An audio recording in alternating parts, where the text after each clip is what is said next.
The next method can also have an argument, and its value can be passed into the generator function.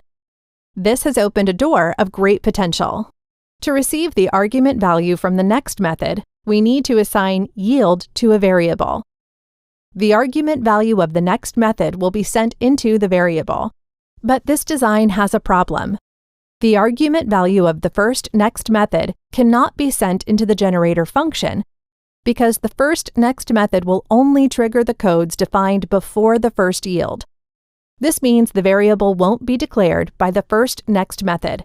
Naturally, the generator function won't be able to receive the argument value from the first next method. So when you are designing your generator function, make sure you don't pass any value using the first next method. We have a generator function here. We pass an object into it. Every time we call the next method, one property will be added into the object. Currently, all property values are predefined in the generator function.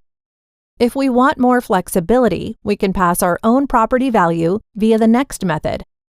But the brand value is an exception because it's set by the first next method, whose argument value cannot be sent into the generator function. To solve this problem, we need to add an extra yield to the beginning of the function body. We assign the first yield to a variable, brand.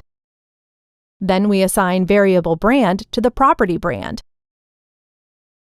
Now our own brand value can be sent into the object.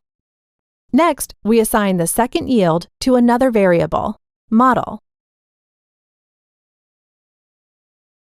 Now we can set our own brand and model value. Let's test the program. The first next method is like a placeholder. It enables us to set the brand value. In the second next method, we pass a brand value into the generator function.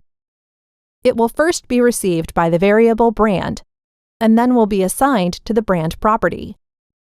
We can see now the brand value is set by us. In the third next method, we can set the model value. To set engine and gearbox value, we just need to assign the third and fourth yield to a variable.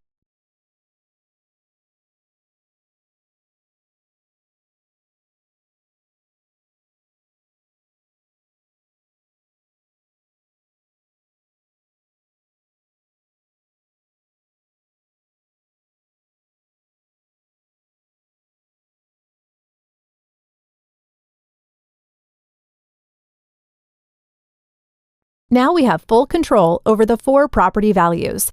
Before we end this lesson, here's a challenge for you. What happens if we add a few more lines of code behind the last yield? Can we still trigger them using the next method?